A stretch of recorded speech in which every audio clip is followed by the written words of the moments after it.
Je me présente, je m'appelle Dimitri Rassam, je suis producteur. Et je vais sortir mon texte parce que j'ai une certaine propension à faire trop long et digresser, donc je vais m'en tenir un peu à ce que j'avais préparé. Alors, je me suis interrogé sur le thème du jour, le courage. Et pour être honnête, je me suis senti un peu mal à l'aise à l'idée de l'associer directement à mon activité de producteur de cinéma. Est-il possible de parler de courage quand au même moment des hommes, des femmes se sacrifient pour défendre un idéal, un pays, leur liberté?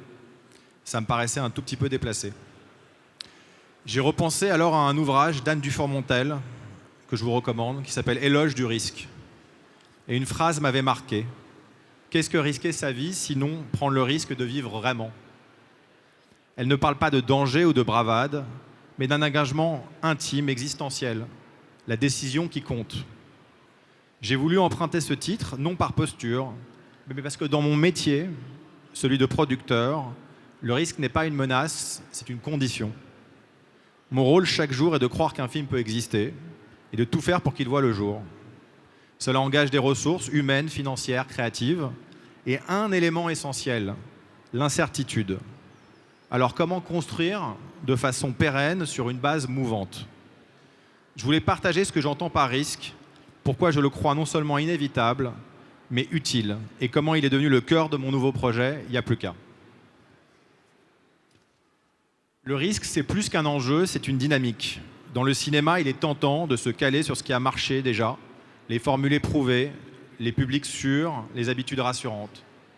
Mais à force de prudence, on perd la capacité à surprendre.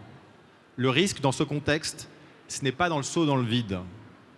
C'est choisir d'accompagner un réalisateur talentueux, mais non encore légitimé par le gros succès. C'est oser un sujet complexe. C'est accepter un tournage dans des conditions atypiques. C'est viser un public international. À cet égard, Monte Cristo est un exemple intéressant. Monte Cristo qu'on a d'ailleurs tourné ici. Ça, c'était le salon de Edmond Dantès, de Monte Cristo, dans le film. Le titre était rassurant en apparence, même si les Français ne l'avaient pas adapté au cinéma depuis 60 ans. Mais la croyance dominante voulait qu'un film long, en costume, ne puisse pas dépasser un certain plafond. Nous avions appris des Trois Mousquetaires que pour passer un cap, l'envergure ne suffisait pas. Il fallait de l'émotion.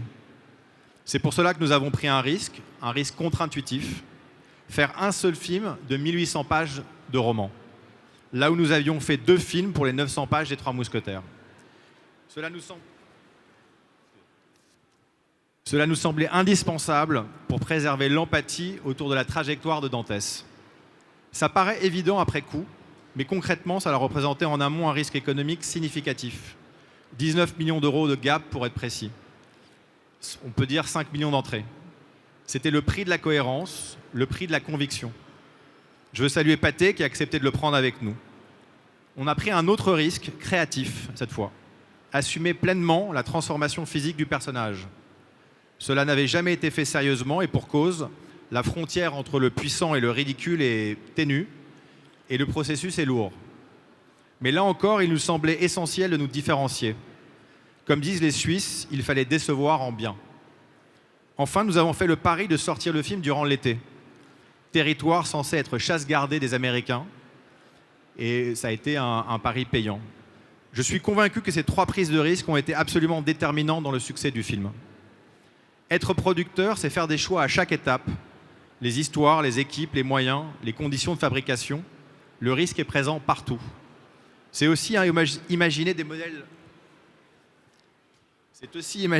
de financement et de distribution qui ne se limitent pas à ce qui a été déjà fait hier. Avec Il n'y a plus qu'à, on a voulu cristalliser cette conviction, créer un lieu où le pari artistique, stratégique, financier est assumé. Parce que c'est comme ça qu'on fait des films qui comptent et qui transcendent. Ce que je souhaite, c'est que le risque soit partagé, non porté seul, qu'il devienne une énergie collective. Je crois profondément que les films sont des prophéties autoréalisatrices. Il faut oser y croire, convaincre, exécuter puis partager. Concrètement, c'est assumer de parler depuis la France et l'Europe au reste du monde. De marier notre savoir-faire, nos talents, nos histoires, avec un niveau d'ambition qui nous permette de nous mesurer aux standards internationaux, tout en cultivant notre singularité, une singularité française. Dans un contexte incertain, on pourrait choisir la prudence, Mais si nous ne prenons pas de risques, le cinéma devient conservateur, figé, désengagé. À un moment où le monde se polarise, choisir de se projeter dans un espace que les autres n'occupent pas encore, c'est une opportunité. Cet espace n'est peut-être pas fédérateur pour tout le monde, mais il l'est pour les talents les plus ambitieux. Quelques convictions simples pour conclure et l'illustrer. Prendre des risques n'exclut pas la rigueur. Au contraire, cela exige plus de travail. Au scénario, au casting, à la production, en stratégie de sortie, tout doit être solide. Concrètement, des moyens.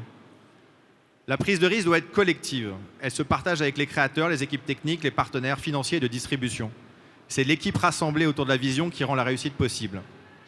Le risque, enfin, demande de la lucidité et des moyens propres.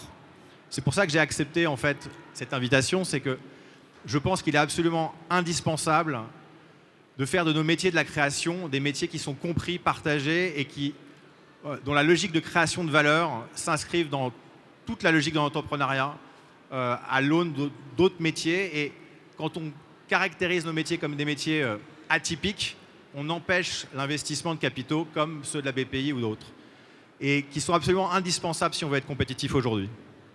Voilà, il y aura des succès, il y aura des échecs, mais on avance quand même, on réussit ou on apprend et on persévère. Merci beaucoup de votre attention.